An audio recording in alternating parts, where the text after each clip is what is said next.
Here's what happened in last practice, two separate incidents. The first, a single car spin off turn 4. That's the Burger King Toyota of Travis Kvapil. Spins down to the inside, misses the inside wall, no damage. Not so lucky was Greg Biffle. That's Denny Hamlin to his inside. He comes right across Biffle's nose, taking Biffle to the inside wall, and Joey Logano, our pole sitter, involved. Greg Biffle tweeted that he was in turns 3 and 4 and found himself in the middle of a 3 wide, and that Denny Hamlin came right across him, Darrell. I could see why, Mike. I was out there a little bit earlier in a pace car.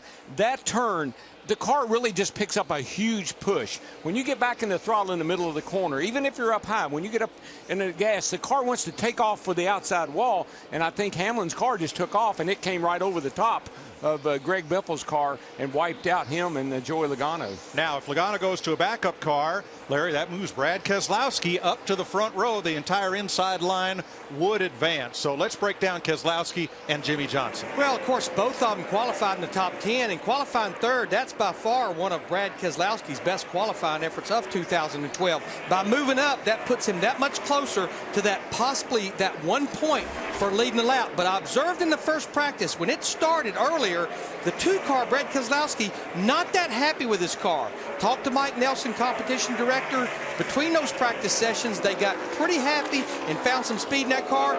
Jimmy Johnson, 21st quickest, still think they're searching for speed with that 48 car. Yeah, I heard the two bunch that first time out, Larry. He said, Paul, this is not the direction we need to be going in. And they came in and immediately made a big change in that car and helped the heck out of it.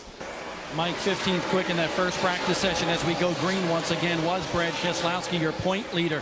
But at the end of practice, Paul Wolfe, his crew chief, got on the radio and said, Brad, we slowed down the last 2 runs. And Brad came back and said, listen, I'll fill you in exactly. When I park the car, I'll get out and we'll talk.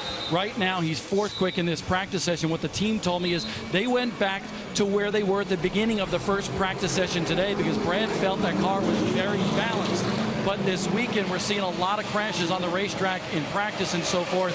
Well, the 2 team is bringing 1 extra person this entire chase. Well, they brought 3 or 4 extra people to this race here in Homestead just in case something happens, Larry.